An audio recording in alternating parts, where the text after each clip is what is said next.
Hi all, this is the last pharmacology resource session in this unit. So I'm sure many of you will be happy. And this resource session is also very difficult to take it for undergrad students, considering the complexity of the electrophysiology of the heart and considering the varied mechanisms of the drugs that are used to control different types of arrhythmia in a patient. Hence, from my perspective, of all the pharmacology resource sessions that we had in cardiovascular unit, this, except for very few types of arrhythmias, this will not be that of high importance to you. Nevertheless, you need to have a basic understanding of at least mechanisms of action and their first line indication of at least key antiarrhythmic drugs. So I'm going to mainly focus on these two in this topic. Before going into the drugs per se, if you want to know and understand well the mechanism of actions of the various antiarrhythmic drugs, you need to be familiar with the key electrophysiological events happening in the cardiac tissue. So the first two slides will be a brush up of your physiological understanding of the electrical events of the heart. Basically, there are three types of channels that will mediate any cardiac event: sodium, calcium, and potassium.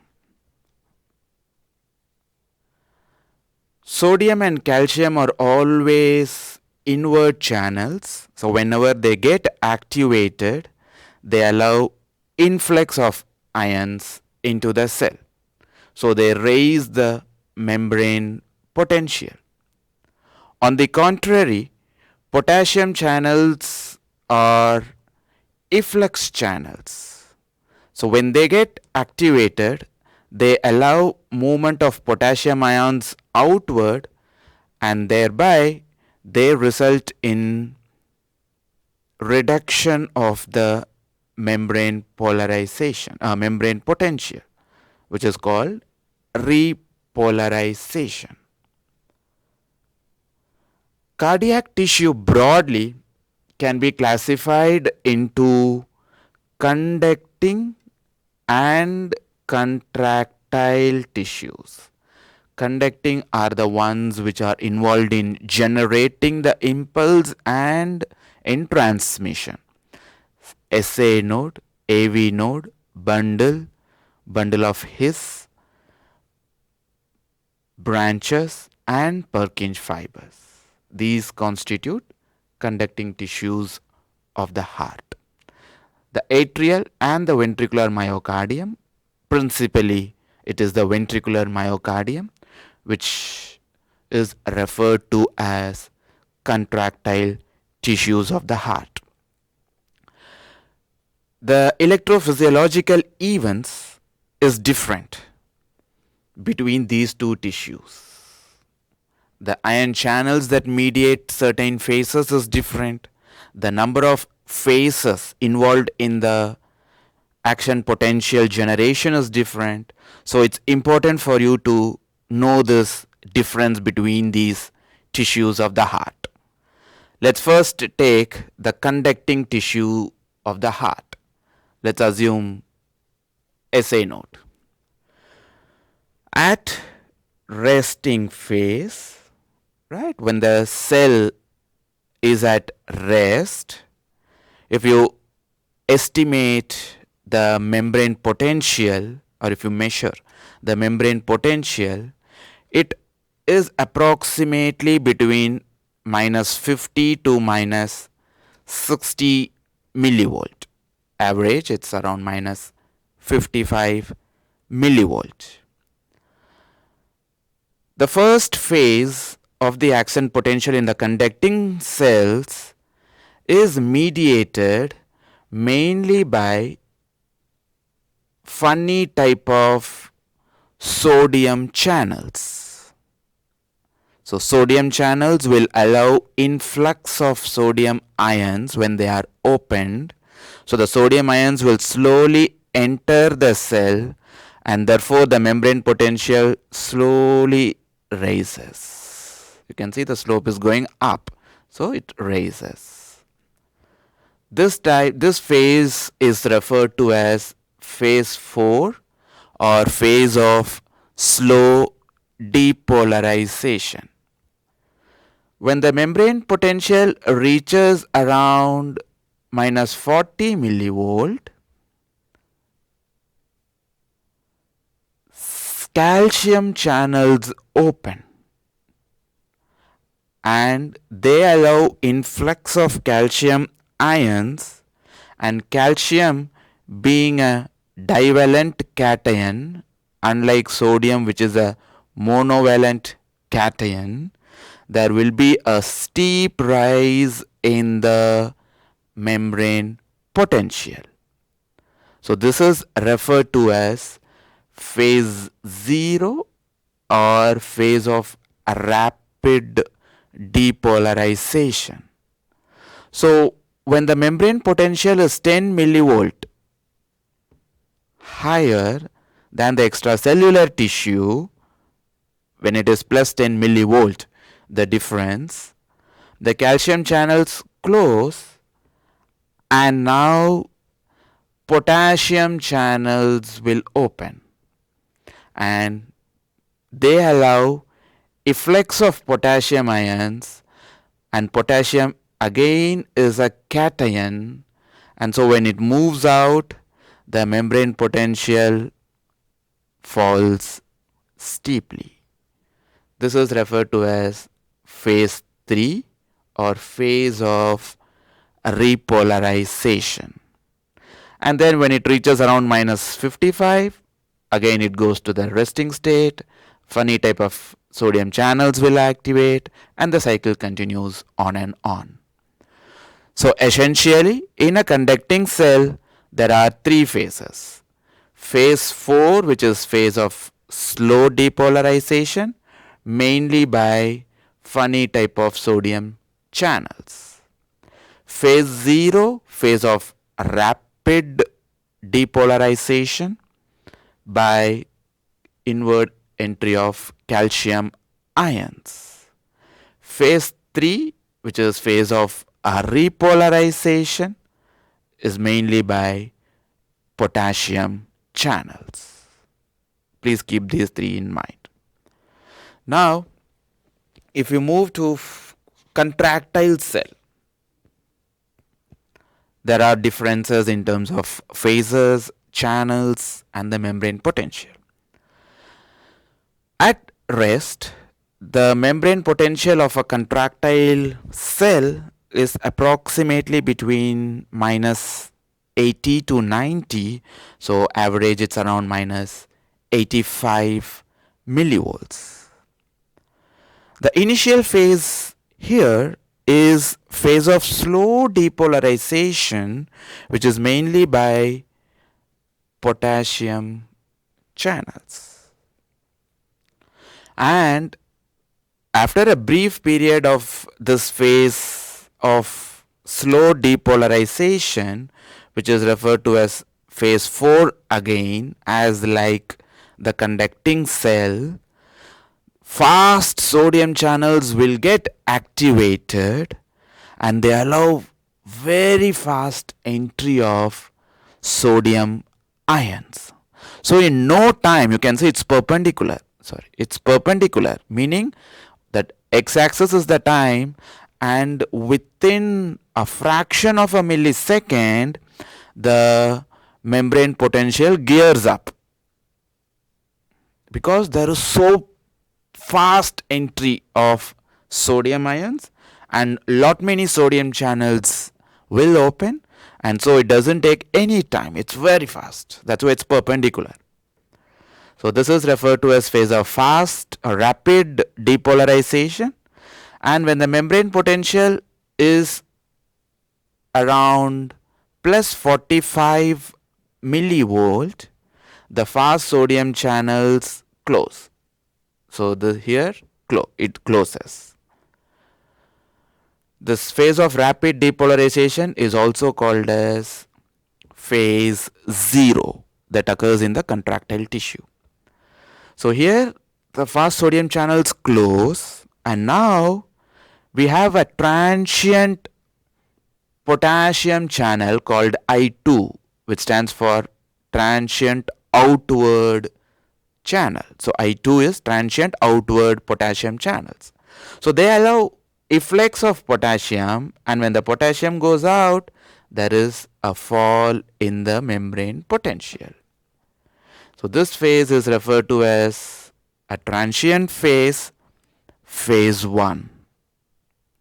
When the membrane potential is around 30 millivolt, plus 30 millivolt, calcium channels get activated. So they allow influx of calcium ions, and simultaneously lot many potassium channels do get activated. So they allow efflux of potassium. So one cation is entering in, another cation is moving out. So fairly there exists a balance. So that's why this phase is neither you expect a sudden fall due to potassium efflux, nor you are observing an increase because of calcium entry, and so you see a plateau. So this is plateau phase or phase 2. After some time, the calcium channels close and only the potassium channels keep on opening, and they constantly efflux potassium ions, and so the membrane potential drops down, and so phase of repolarization or phase 3. So immediately there will be a rapid fall, so phase of rapid repolarization and then slow repolarization. When it reaches the baseline again minus 85, the next cycle will continue. So essentially in a contractile cell we have phase 4 by potassium, slow depolarization, then fast sodium channels that mediate rapid depolarization, phase 0.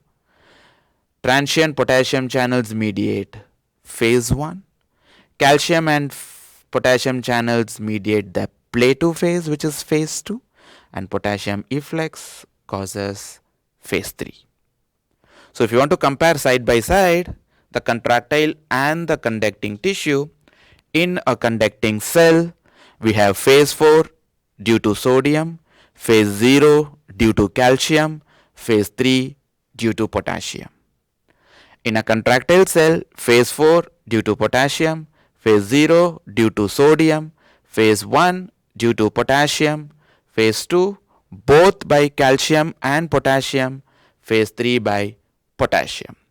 There could be some differences between what I have discussed here with few other textbooks or physiology resource sessions. It's quite possible, particularly with numbers, plus 45, plus 30. So those numbers which are of trivial meaning to you, as well as in phase 4 in the contractile, where some do say that it is the sodium and calcium that mediate. So there could be minor such differences, but basically you need to know that in a conducting cell we have 3 phases, 403 by sodium, calcium and potassium, and in a contractile cell it's 4012 and 3. So 1 and 2 are not there in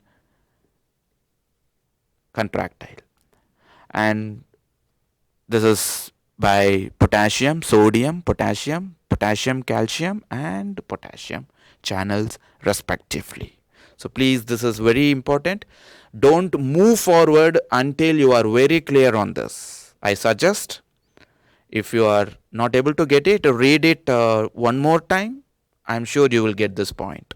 So make sure you take all this basic understanding before you proceed further in this resource session. Otherwise, it might be a little more challenging for you. So please focus on these.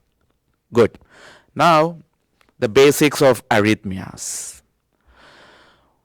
Heart rate typically in a normal individual ranges between 60 and 100 per minute, or some do say 50 to 100 is the normal. Anything is acceptable in this range. When the heart, and secondly, apart from the rate, the beat has to occur at certain equal stipulated intervals, meaning the rhythm has to be regular. So these two are must: rate and the rhythm. When the heart rate is less than 50 or 60, it's referred to as bradyarrhythmias, and when it is 100 or above, it's referred to as tachyarrhythmias. For treatment of bradyarrhythmias, we don't have to break our head much because we have either an anticholinergic, which is atropine, or a sympathomimetic, epinephrine. So these are the only options you have when the heart rate is terribly lower, on the terribly lower side, and the patient is hemodynamically decompensated. So we are not going to discuss the treatment of bradyarrhythmias in this chapter. What we need to focus is tachyarrhythmias. Almost all the antiarrhythmic drugs that we are going to discuss henceforth will be used in one or more tachyarrhythmias. So we need to know more in detail about the basic mechanisms or the ways by which tachyarrhythmias are observed. There are three common mechanisms or important mechanisms by which tachyarrhythmia can happen. First is abnormal automaticity, meaning during the phase 4, assume this blue is normal and the gray is tachyarrhythmia. So this is the phase 4 of conducting cell, and in some patients the sodium channels will open abnormally in this phase 4. So what happens in such patients? There is a rapid entry of sodium ions in the phase 4, and that triggers or that raises the slope of phase 4, and immediately it reaches the threshold for the next phase, phase 0, and so there is increased automaticity. So this one will increase the number of impulses, and that constitutes tachyarrhythmias. So this can be one possibility. Second, triggered activity. In some patients, when the cell is in either phase 2 or phase 3, there could be opening of sodium channels, and that allows sodium to enter inside. So now the cell will have more membrane potential and more depolarization, so there will be triggering of abnormal activity. So this can happen either in the early phase of repolarization or late phase of repolarization. So this is another possibility for resulting in tachyarrhythmias. And third is re-entry phenomenon. There are two instances of this re-entry. First, let's say you must be knowing about WPW syndrome. We have seen this terminology earlier. Could you recollect where? Good. digoxin, right? So digoxin you are not supposed to use in WPW. It might result in arrhythmias. It's in fact lethal if you are going to use it in such patients. Good. So in WPW, what happens is normally, right? Assume this is the SA node, AV node, bundle, Purkinje fibers, right? So the impulse originates from this part, travels through these segments, and when it comes to Purkinje fibers, it stops.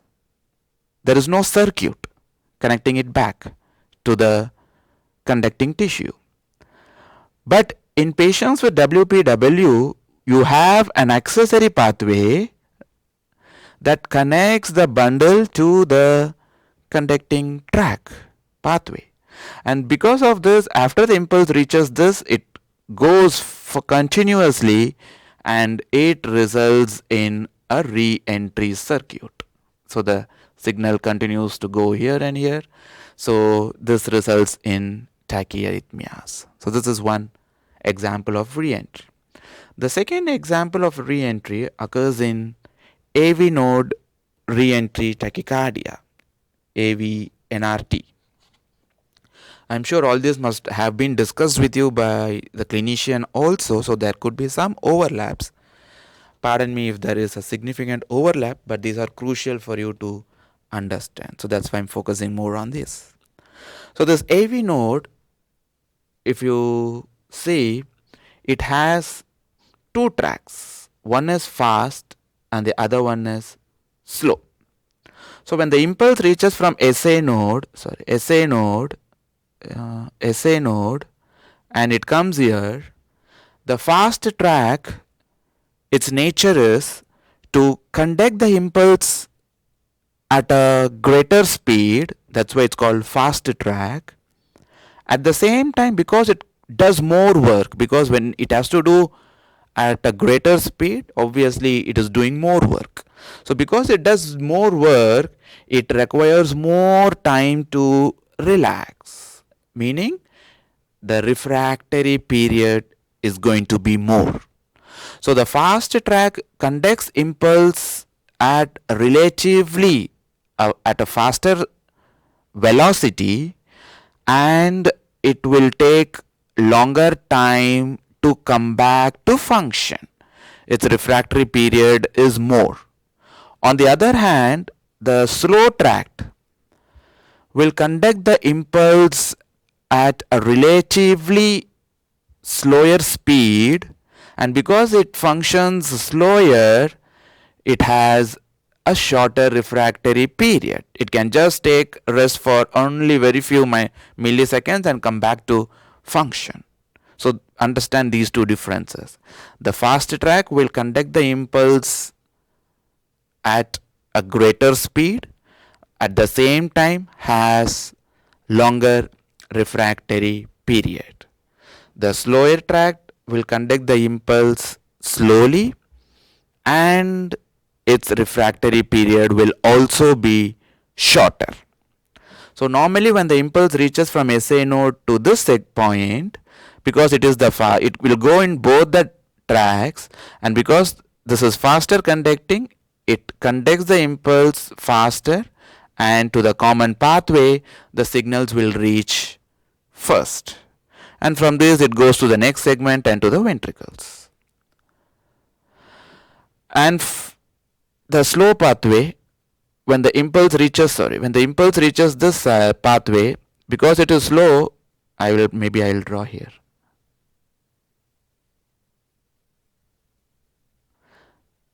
So this is faster, so the impulse has gone here first, and this is slow pathway. So the impulse, when it reaches this pathway, this segment, it is conducted slowly. So by the time the impulse reaches here, probably it would be somewhere here. So now the impulse from the fast pathway, there is a possibility that it can go back into the slow pathway. But when it happens, there is already a forward coming impulse in this, and so this will be terminated. This won't be carried forward, right? So this is what is happening normally. But now assume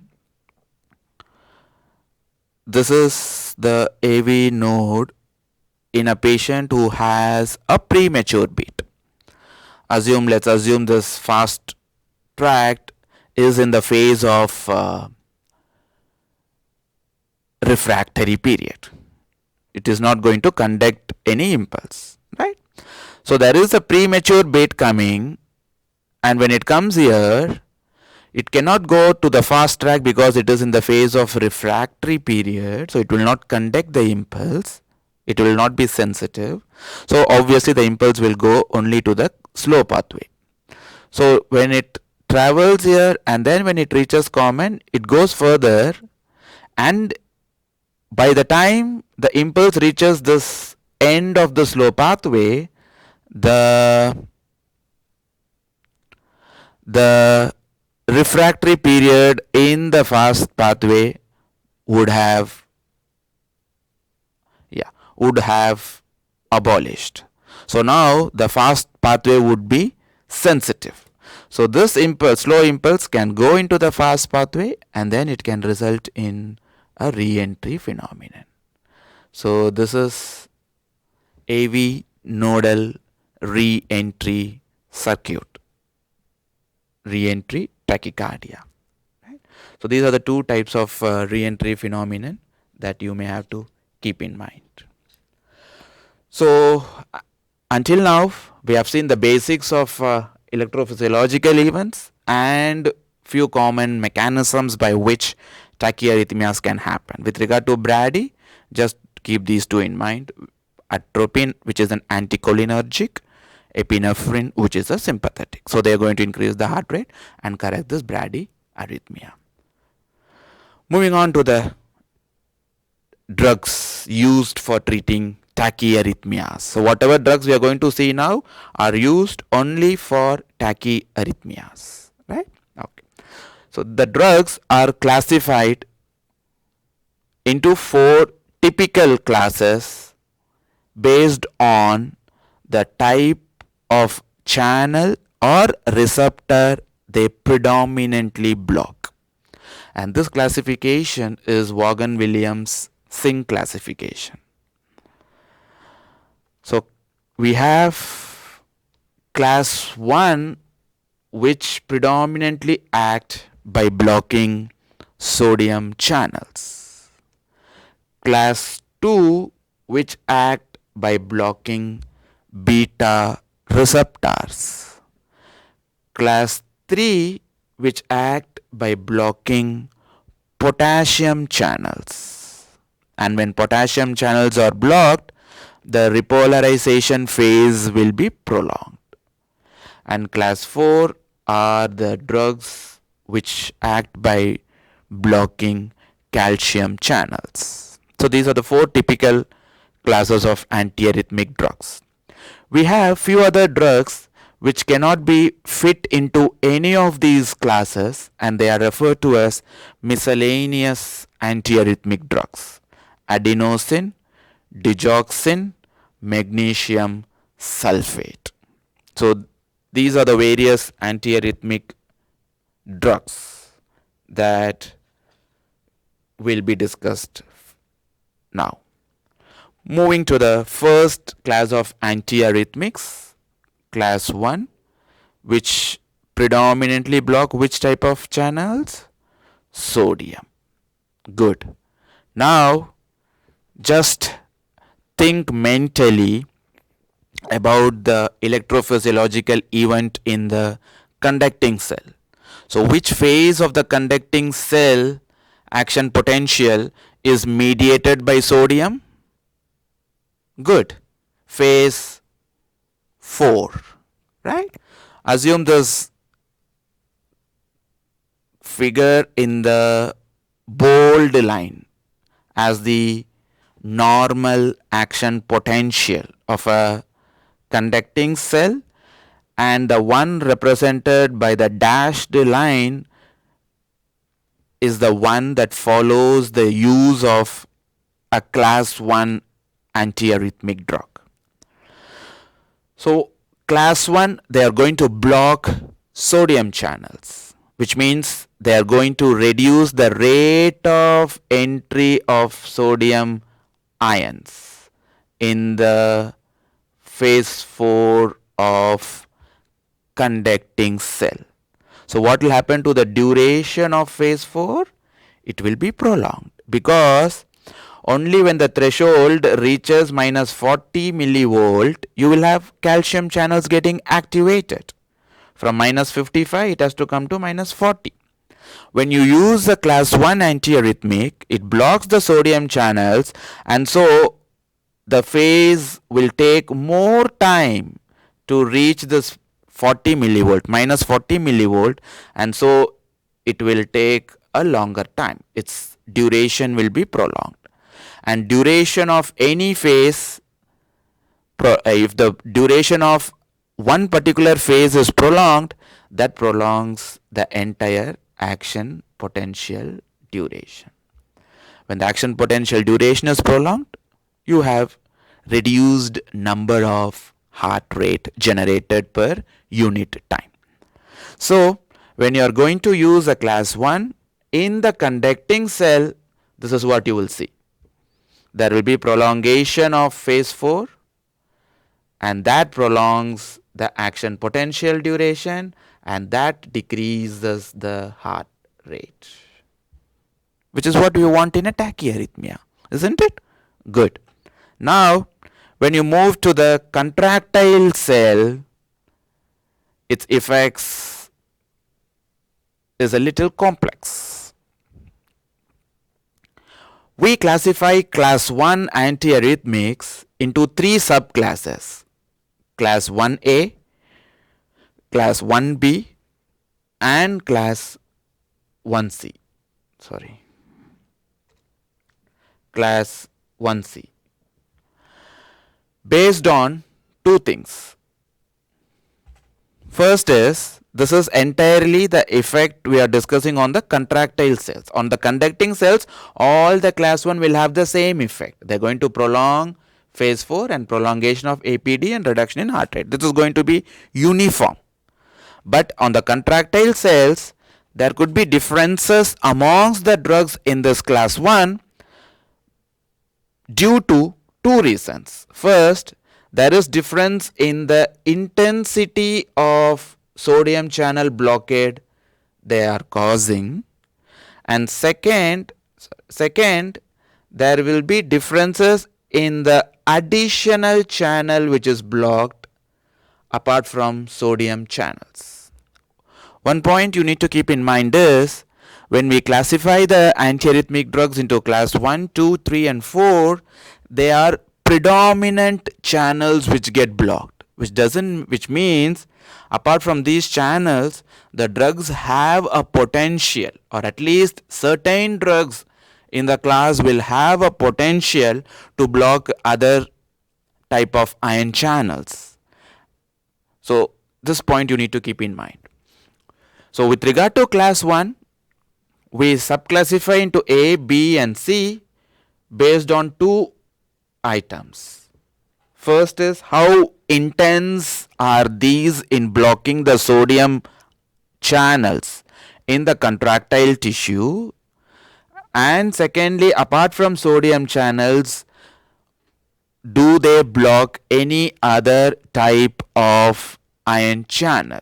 So based on these 2, we are going to classify into A, B and C.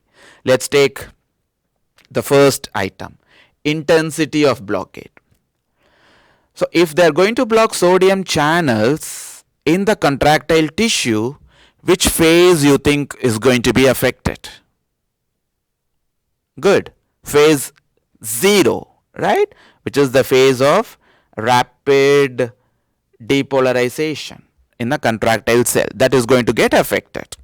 And because the channel is blocked, again, there will be more, the phase 0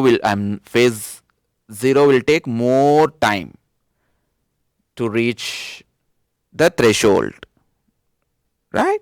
So its duration, if you see x-axis is tilted towards right, so it takes more duration. So phase 4 is going to be, phase 0 is going to be affected by class 1 in contractile cells. And the phase 0, the slope is going to be reduced because the ion channels get blocked. Now, with regard to the intensity, you can see the class 1b drugs, they are mild blockers of sodium channels. You can see the tilt is not to the greater extent, the duration is prolonged, but only a little prolongation is there. So there is a mild blockade of sodium channels. On the other hand, if you see class 1c, you can see this tilt, it is very drastic, right? So you can see the duration, it is prolonged much more.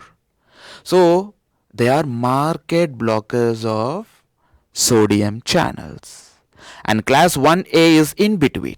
You can see it is in between the mild and the moderate. So marked. So it is moderate blockade of sodium channel. So with regard to intensity, B, class 1b are the mild blockers, followed by class A, which are moderate, followed by class C, which are marked blockers of sodium channels. Good. So this is one point that differentiates ABC. Second point, do they have any additional channel blocking capacity? Class 1A, in addition to sodium channels, they block potassium channels. So if they block potassium channels, which is actually the attribute of a class 3 antiarrhythmic, right? So potassium mediates basically phase 2 and 3. Basically it's phase 3.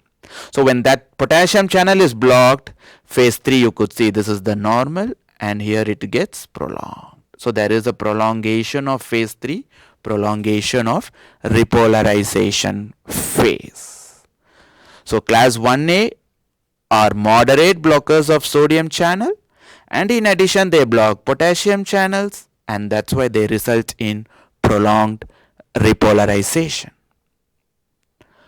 On the other hand, class 1B, they are mild blockers of sodium channel, and this is a little complex point that I'm trying to make, not terribly important for most of you, but if you are very keen to understand how to understand the detailed mechanism of how each of these antiarrhythmics act, please approach me in person through WhatsApp or email.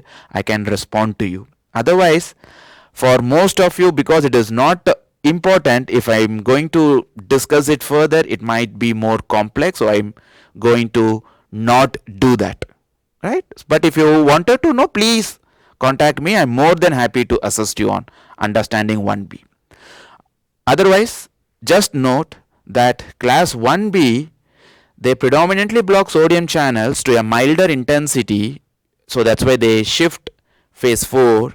And in addition, when the cell is in phase 3, they block sodium channels at the late phase of phase 3, which finally results in shortening of repolarization. So class 1B are mild blockers of sodium channels, and they actually reduce repolarization. So if you see the action potential duration, APD, right? APD, class 1A will prolong APD, and because they prolong repolarization, they prolong the effective refractory period. On the other hand, class 1B, because they shorten the repolarization, they're going to reduce the action potential duration, as well as they reduce the effective refractory period, because effective refractory period, we know the initial 2/3 of the repolarization phase, the cell is not going to respond when another stimuli reaches it. That's called absolute refractory period, isn't it? Effective refractory period. So when the repolarization is shortened, the effective refractory period is also shortened. The last class 1C, they are very marked in blocking the sodium channels. They cause the maximum tilt of the phase 0, and they do not block any other channels, which means they don't alter repolarization phase at all. So they don't do anything to effective refractory period. All right. So these are the differences between the class 1A, 1B, 1C. Putting in a nutshell, class 1 are the sodium channel blockers. So in the conducting cell, they block sodium channels in phase 4. So phase 4 gets delayed, prolonged. So that prolongs APD and that reduces heart rate. In the contractile cells, two differences subclassify these agents into A, B, and C. Class 1A are the moderate blockers of sodium channels, and in addition they block potassium channels. So they prolong repolarization. Class 1B are mild blockers of sodium channels, and in addition they block sodium channels at the end of repolarization, so they actually shorten the phase. Class 1C are marked blockers of repolarization, marked blockers of sodium channels, and they don't do anything to repolarization. Again, I'm reiterating, for class 1B, if you want to know more, approach me. These are the three class 1A agents: quinidine, procainamide, and disopyramide. They are preferred for atrial and supraventricular tachycardias. So atrial fibrillation, atrial flutter, so they are preferred. But what is the dangerous about 1A? In addition to sodium, they block potassium. So they prolong repolarization. Anything that prolongs repolarization can cause a life-threatening arrhythmia called Tosates de Pointes. So we'll be seeing it in class 3 because they block the potassium channels to the maximum, but it is worth mentioning here because class 1A also do the same. So because of this problem, this risk, class 1A are very rarely used nowadays. We don't go for its use as one of the first. They are never first line antiarrhythmics nowadays in today's world. In addition to this risk, all these drugs will carry significant anticholinergic activity. So they result in a lot of other adverse effects like dry mouth, and also because of this they are limited in use. And quinidine causes a typical adverse effect called chinchonism. I'm sure all the textbooks do state it, so just go and read it. There are two agents in the class 1B, lidocaine, mexiletine, lidocaine.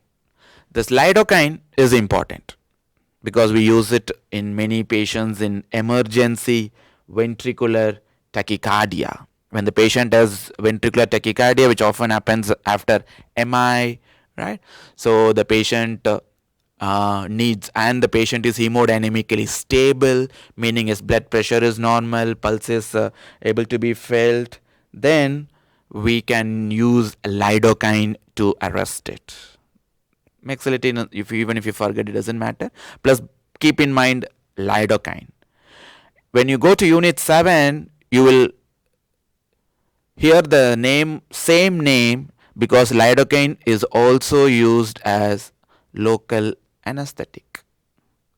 So if you are doing some local surgery like a suture of a wound, then in that part, if you inject lidocaine, it will anesthetize that region. Patient will not feel any pain and all. So lidocaine serves both the purposes, and there is a slight difference between the lidocaine formulation that is used for local anesthetic purpose and that is used for antiarrhythmic purpose. So I will give you this as a homework for those who are interested, those who are inspired and want to know more, right? Just do a search between what is the difference in the lidocaine preparation that is used for antiarrhythmic purpose and that's used for local anesthetic purpose. And please come back to me so I will know how many of you are belonging to this category.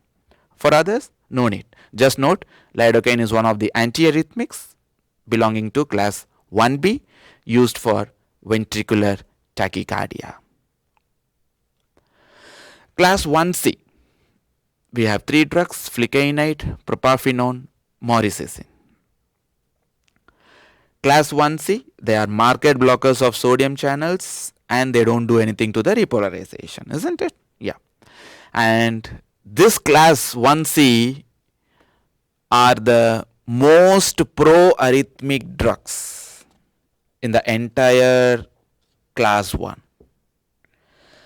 Particularly this flecainide, it can be used to treat refractory tachyarrhythmias. So when they are not responding to other typical first line agents, then we can choose flecainide to correct it, to arrest it on the same arrest it, but it can also induce arrhythmia, life-threatening arrhythmia like ventricular tachycardia. So it is the antiarrhythmic drug with a severe or most pro-arrhythmic property. Antiarrhythmic drug with most significant pro-arrhythmic property. As I was telling you before, although we classified the antiarrhythmic drugs into 1, 2 and 3, 4 classes based on the predominant ion channels they affect, some drugs could have overlap. So here we have a typical example in the class 1C, which is actually a sodium channel blocker, but in addition it has class 2 property, a beta blocking activity, and a class 4 antiarrhythmic property. It blocks calcium channels too. So in general, class 1C, we use it not as a first line but as a refractory, only for treating those who are not responding to other agents and they themselves are pro-arrhythmic. So that point you need to keep in mind. So that this all completes the class 1 agents. You don't have to know more than what has been mentioned in these slides. Moving to the next class, class 2 antiarrhythmics, which are beta blockers. As you know, we have beta 1 receptors in the heart, in the conducting cells. When stimulated, they result in increased heart rate. Basically, when beta 1 receptors are stimulated, it raises the automaticity. It increases the slope of phase 4. Now, when you use a beta blocker, you are blocking the beta 1 receptor, and so the phase 4 will take a longer time to reach the threshold, and so this prolongs the phase 4, and so there is a prolongation of action potential duration, and that reduces the heart rate. So that's how beta blockers are effective in certain tachyarrhythmias. Particularly, they are very good in, again, atrial and supraventricular tachycardias. They are very good for atrial fibrillation, flutter, and SVTs. The commonly used beta blockers for antiarrhythmic purpose is not MBC that we used to discuss for congestive cardiac failure, but here only amongst the MBC only M is there: atenolol, esmolol. Propranolol can also be used but is low in the priority. These are the three: AME, atenolol, metoprolol, esmolol, of which esmolol is very important because it is available as a parenteral and it's a very fast acting and also a short acting beta blocker. So it's used for certain emergency situations. If the patients have terrible atrial fibrillation, SVT, and you want to give a parenteral drug to immediately arrest that, esmolol is one of the preferred antiarrhythmic. So this completes the essentials of beta blocker use as antiarrhythmics, right? So understand, when you with the use of beta blocker, as like class 1A, phase 4 is going to be prolonged in the conducting cells, and predominantly they are preferred for atrial and supraventricular. Esmolol is parenteral, fast and short acting for emergency control of these arrhythmias. Moving to the next class, class 3 agents, which predominantly act by blocking potassium channels. So if they block potassium channels in the contractile tissue, which phase is going to be affected? Good. Phase 3, right? So they're going to prolong the phase 3, meaning they're going to prolong the repolarization phase, and that prolongs the action potential duration, and that reduces the rate of contraction. Important drug that you need to keep in mind used in this class are amiodarone, dronidarone. You can see the similarity, darone, right? They end with darone. So that's why they have a common mechanism, common indications, slightly common side effects, but there are some side effects which are not there in dronidarone compared to amiodarone, but both are similar. Then sotalol, it ends with lol. So what do you think its additional mechanism would be? Good. Just now we saw atenolol, metoprolol. So they are beta blockers. So sotalol is actually a beta blocker with class 3 property, with potassium channel property. Then dofetilide and ibutylide. So these are used again for ventricular and supraventricular tachyarrhythmias. Of this, I need to stress more on amiodarone because pharmacologically there are many important points that you need to keep in mind. Amiodarone, in fact, although it's classified as class 3, it is the only antiarrhythmic which has class 1 property, class 2 property, class 3 property, as well as class 4 property, which means it blocks sodium channels, beta receptors, potassium channels, calcium channels. So it in fact does the job of almost all the antiarrhythmic drug classes. So this is one thing special in its mechanism. Second, amiodarone is very long acting. Its half-life is minimum 1 to 2 months. So if you stop amiodarone today, it will take several days for the patient to be completely out of amiodarone.